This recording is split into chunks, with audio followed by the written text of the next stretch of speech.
Welcome to अध्यापन institute. मैं सी अभिषेक सिंह आप सभी लोगों का अध्यापन इंस्टीट्यूट के यूट्यूब चैनल पर स्वागत करता हूं।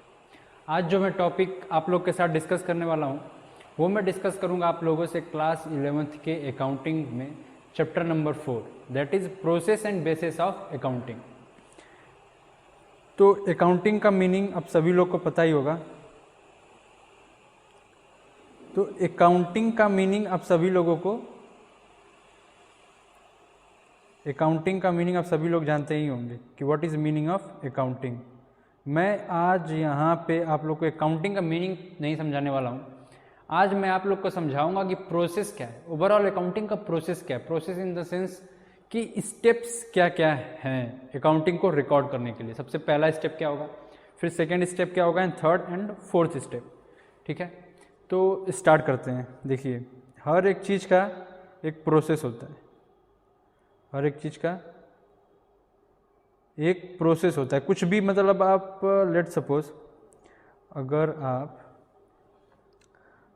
आप दाल बना रहे हैं, क्या बना रहे हैं, दाल प्रिपेयर कर रहे हैं, तो अब दाल प्रिपेयर करने के लिए भी एक प्रोसेस होता है। सबसे पहले क्या लगेगा, रॉ मटेरियल्स लगेंगे। जैसे कि रॉ मटेरियल क्या हो जाएगा आपका, रॉ मटेरियल हो जाएगा आपका दाल, पानी और नमक, हल्दी। ये सब हमारे क्या हो गए, रॉ मटेरियल्स हो गए। अब इन रॉ मटेरियल्स को प्रेशर कुकर में एज इट इज़ जैसा कि जो प्रोसेस है सीटी काउंट होगी और उसके बाद दाल आपका प्रिपेयर हो जाएगा। वैसे ही अकाउंटिंग का भी एक प्रोसेस होता है कि आखिर अकाउंटिंग रिकॉर्ड होगा कैसे। ठीक, आखिर अकाउंटिंग को हम रिकॉर्ड करेंगे कैसे, उसका प्रोसेस क्या है, उसका स्टेप्स क्या है। ठीक, तो आज हम उसी चीज़ को समझने की कोशिश करेंगे कि ओवरऑल आखिर अकाउंटिंग का प्रोसेस है क्या। तो चलिए स्टार्ट करते हैं। तो अपनी कॉपी में मेरे साथ ही आप भी लोग हेडिंग बनाते चलिएगा। That is process of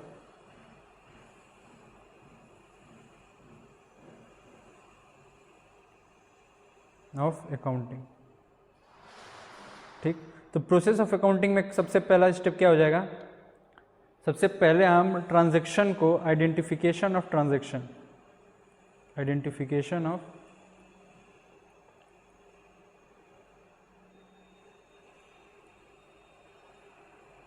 of transaction, सबसे पहले ट्रांजैक्शन को आइडेंटिफाई करेंगे। ट्रांजैक्शन का मीनिंग अगर आप लोग को क्लियर नहीं है तो मेरे पीछे के वीडियोस पढ़ रखे हैं, आप उसमें जाके देख लीजिएगा। तो हम लोग यहाँ पे कहाँ पे थे, that is identification of transaction पे। ठीक, सबसे पहला स्टेप क्या हो जाएगा अकाउंटिंग का, अगर हम बात करें प्रोसेस की, तो सबसे पहले हम ये देखेंगे कि क्या ये चीज़ मेरी ट्रांजैक्शन है कि नहीं है। अगर ये मेरे ट्रांजैक्शन के मीनिंग को अगर फुलफिल करता है तब हम उसको अकाउंटिंग में रिकॉर्ड करेंगे। अगर ये हमारा ट्रांजैक्शन को मीनिंग को फुलफिल नहीं करेगा तो हम उसको अकाउंटिंग में रिकॉर्ड नहीं करेंगे।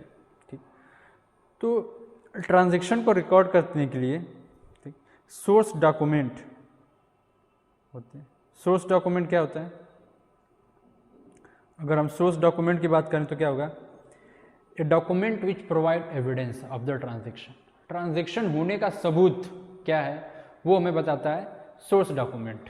ठीक, कि ट्रांजैक्शन आखिर हो रखा है कि नहीं हो रखा है, क्या ट्रांजैक्शन ये चीज़ हमारी है कि नहीं है, उसका सबूत क्या है कि ट्रांजैक्शन हुआ है। मैंने अगर कोई फर्नीचर परचेज करके लाया हूँ अपने ऑफिस में तो उसका सबूत क्या है, क्या एविडेंस है कि मतलब ये फर्नीचर आपने परचेज कर रखा है। आइदर इट में भी अगर आप बैंक स्टेटमेंट आप निकलवाते हो तो वहाँ से आइडेंटिफाई कर सकते हो, या तो आपके पास होगा टैक्स इनवॉइस और bill of supply as it is. तो या तो आपके पास बिल होगा, नहीं तो आप स्टेटमेंट से भी आइडेंटिफाई कर सकते हो। तो वो उन चीज़ों को हम लोग क्या करते हैं, सोर्स डॉक्यूमेंट। सोर्स डॉक्यूमेंट कुछ नहीं होता, बस सिंपल सा याद कर लीजिएगा कि document which provide evidence of the transaction is known as source document. ठीक, ट्रांजैक्शन के होने का सबूत देता है सोर्स डॉक्यूमेंट। और इस सोर्स डॉक्यूमेंट के बेसिस पर हम सेकेंड स्टेप में चले जाते हैं। वहाँ पे हम क्या बनाते हैं, वाउचर। ठीक, वहाँ पे हमारा बन जाएगा वाउचर। अब वाउचर बन जाएगा तो आप यहाँ पे देखिए, यहाँ पे आप देख रहे हैं स्क्रीन पे देखिए वाउचर। वाउचर जैसे ही हमारा प्रिपेयर हो जाएगा वाउचर, वाउचर में क्या होता है कि हम रिकॉर्ड करते हैं कि कौन सी पार्टी डेबिट होगी और कौन सी क्रेडिट होगी। और इस वाउचर के बेसिस पे क्या होगा, हमारा थर्ड स्टेप आ जाएगा। क्या आ जाएगा? Third step, that is recording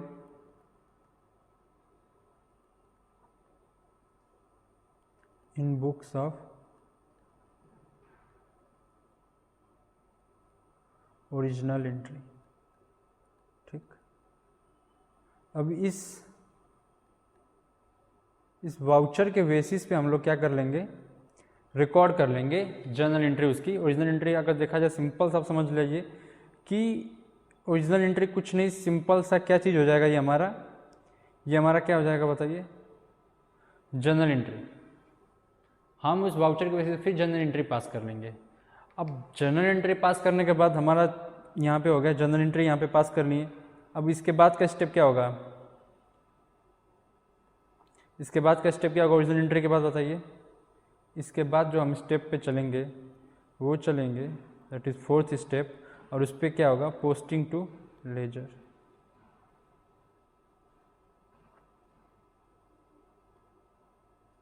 ठीक है, लेजर में इसको फिर पोस्ट कर दिया जाएगा।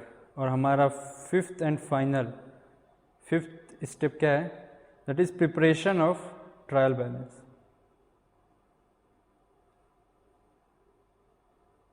Preparation of trial balance and financial statement. Financial statement बोल दो पी एंडल बैलेंस शीट। ठीक, ये हमारा पूरा प्रोसेस अकाउंटिंग का कंप्लीट हो गया। एंड में सबसे लास्ट स्टेप कौन सा, प्रिपरेशन। तो आप यहाँ से भी इस चीज़ को रिकॉर्ड कर लीजिए। ठीक, या यहाँ पे भी मैंने एक्सप्लेन कर रखा है, यहाँ पे एक चार्ट बनाया हूँ, देखिए यहाँ पे देखिए। सबसे पहला स्टेप क्या है, सबसे पहला स्टेप क्या है, आइडेंटिफिकेशन ऑफ ट्रांजैक्शन। सबसे पहले ट्रांजैक्शन को आइडेंटिफाई करेंगे, क्या ये चीज़ मेरा ट्रांजैक्शन है कि नहीं है। अगर ये मेरा ट्रांजैक्शन के मीनिंग को फुलफिल करता है, क्या करता है, अगर ये मेरा ट्रांजैक्शन को मीनिंग को फुलफिल करेगा। ट्रांजैक्शन का मीनिंग सिंपल समझ लीजिए कि मॉनेटरी टर्म्स, जिनका कि मॉनेटरी कुछ इंपैक्ट है, कुछ मॉनेटरी में उस वैल्यू को कन्वर्ट किया जा सकता है। ठीक, तो ट्रांजैक्शन अगर वो ट्रांजैक्शन के मीनिंग को फुलफिल कर लेगा तो फिर हम वाउचर बनाते हैं, और फिर वाउचर बनाने के बाद हम फिर जर्नल एंट्री पास करते हैं, और जर्नल एंट्री पास करने के बाद उनको लेजर में पोस्ट करते हैं, और उसके बाद हमारा trial balance and financial statement prepare होता है। हो सकता है आपको वाउचर चाहे ओरिजिनल एंट्री और लेजर, इन सब चीज़ों का मीनिंग क्लियर नहीं हो रहा होगा अभी। इस चीज़ हो सकता है, मे बी आप अगर पढ़े होंगे अपने स्कूल में तो ये चीज़ें पढ़ा दी गई होंगी अभी तक। ट्रायल बैलेंस तो पढ़ा दिया होगा, शायद अभी फाइनेंशियल स्टेटमेंट नहीं पढ़ा होगा, लेकिन ओरिजिनल एंट्री लेजर का आपको मीनिंग क्लियर होना चाहिए। अगर नहीं है तो मैं तो बताऊँगा ही आगे चल के। तो ये मेरा कौन सा टॉपिक कवर हो गया, that is process of accounting. And उसके बाद हमारा अगला टॉपिक क्या है, अगला टॉपिक है हमारा basis of accounting. Basis of accounting means, basis of accounting means बताइए।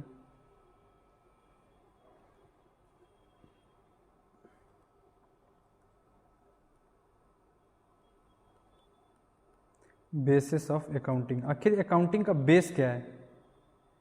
ठीक, तो इसको 3 हेडिंग्स में डिवाइड किया गया फर्दर। एक होता है हमारा कैश, दूसरा होता है अक्रूवल, एंड तीसरा होता है hybrid.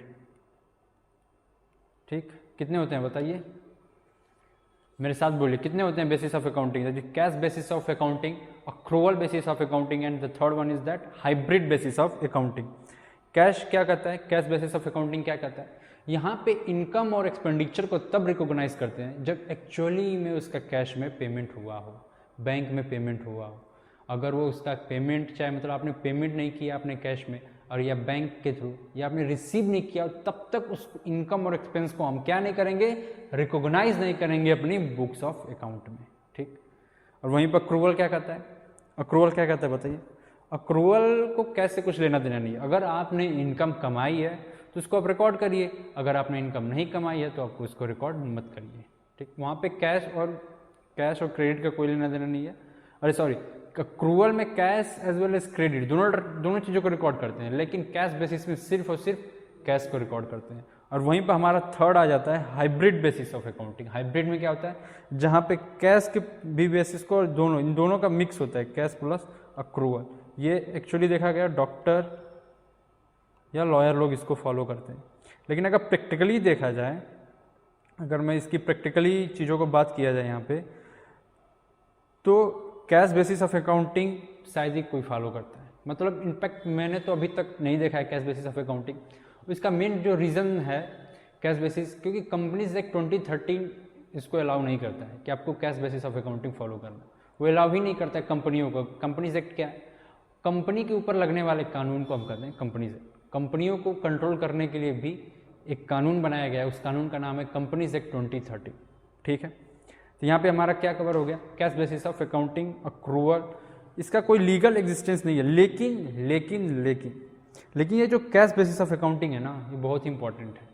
Cash basis of accounting से एक्चुअल में आपके जेब में कितना प्रॉफिट है, देखिए एक्चुअल प्रॉफिट तो अक्रूवल से पता चलेगा, लेकिन आपके जेब में वो पैसा है कि नहीं, क्या वो किसी और के पास है। अगर वो पैसा किसी और के पास है तो उसका क्या फ़ायदा।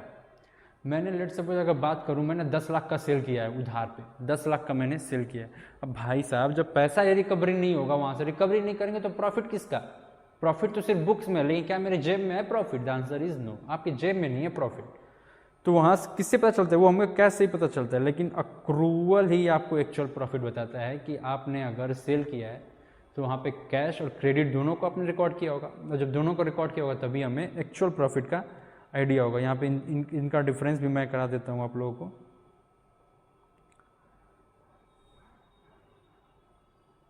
ठीक, तो साथ में मेरे हेडिंग बना लीजिएगा, डिस्टिंक्शन का, डिफरेंस का, इनका मैं डिफरेंस आपको करा रहा हूँ।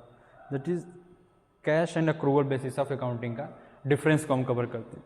सबसे पहले क्या है, यहाँ पे हेडिंग है बेसिस, मतलब रीज़न क्या है इनका, ठीक, और ये 3 हेडिंग हो गई हमारी, cash basis and accrual basis. Recording only cash transaction, ठीक, यहाँ पे कैश और क्रेडिट दोनों को रिकॉर्ड किया जाता है। टाइमिंग ऑफ रिकॉर्डिंग ये होता है जब आपको कैश के फॉर्म में रिसीव हुआ, और अक्रूवल में क्या होता है कि कैश में रिसीव्ड हो या ना हो, अगर आपने कमाया है तो इस चीज़ को हम अक्रूवल के प्रिंसिपल को और अक्रूवल के मेथड को फॉलो करते हुए इसको रिकॉर्ड कर लेंगे। लीगल पोजीशन, एक्सपेंस में भी सेम ही चीज़ें यहाँ पे कवर हो जाएंगी जो इनकम में है, कि जब आपने पेमेंट किया है तब आप एक्सपेंस को रिकॉर्ड करोगे, पेमेंट नहीं कर रखे हो, एक्सपेंस हो रखा है तो उस चीज़ को रिकॉर्ड आप नहीं करोगे, ठीक। लीगल पोजीशन मैंने भी आपको बता दिया है कि कंपनीज एक्ट 2013 में इसका कोई not recognise under companies act 2030, ये रिकॉग्नाइज है accrual. Does not ascertain correct profit and loss, जैसे कि मैंने आपको बताया ही था कि कैश बेसिस से आपको करेक्ट प्रॉफिट तो नहीं पता चलेगा, लेकिन आपकी औकात उससे पता चल जाएगी। बात समझे, चलिए ठीक है, वो चीज़ मत समझिए, बस आप इनको याद कर लीजिएगा, कैश और अक्रूवल का बेसिक डिफरेंस। ये 4 पॉइंट्स, 4 नंबर का क्वेश्चन आएगा, 5 पॉइंट्स है, 5 नंबर का क्वेश्चन आएगा, तो आप इसको लिख सकते हो, ठीक। तो ये तो हमारा कवर हो गया पूरा टॉपिक। कौन कौन सा मैंने आज कौन कौन सा, चलिए आपको रिवाइज कराता हूँ। हमने आज 2 टॉपिक को कवर किया, कौन कौन से, एक तो process and second one is the basis of accounting. Process में कितने स्टेप्स होते हैं, 5 steps. First one is that identification of transaction. Second step हमारा क्या होता है, सेकंड स्टेप क्या होता है बताइए, वाउचर को प्रिपरेशन करना। वाउचर को प्रिपेयर करने के बाद हम पास करते हैं original books of original entry, that is journal entry पास करेंगे। उसके बाद उसको लेजर में पोस्ट करेंगे और लेजर से trial balance and financial statement आपका प्रिपेयर होता है, ठीक। ये तो हो गया हमारा प्रोसेस। बेसिस ऑफ अकाउंटिंग होते हैं, कितने हेडिंग्स होती हैं इसमें, 3 होती हैं। कौन कौन सी, cash, accrual and hybrid. Cash में सिर्फ कैश के ट्रांजेक्शन को रिकॉर्ड किया जाता है, अक्रूवल में कैश को नहीं कंसिडर किया जाता है। वहीं पे कैश हो या ना हो, अक्रूवल से उसका कोई लेना देना नहीं। अगर इनकम आपने कमाया तो उसको रिकॉर्ड किया जाएगा, एक्सपेंस आपने कर रखा है तो उसको रिकॉर्ड किया जाएगा। और वहीं पे हाइब्रिड में कैश प्लस अक्रूवल दोनों चीज़ें हमारी कवर हो जाती हैं। तो ये तो आपका 4th चैप्टर मैंने पूरा करा दिया है। एडवांटेज डिसएडवांटेज आप सब बुक से अपनी कवर करिएगा। अगर आपको कोई डाउट होगा तो मेरे व्हाट्सएप नंबर पे आप डायरेक्ट मुझको कर सकते हैं, 768306 सॉरी रुक जाइएगा,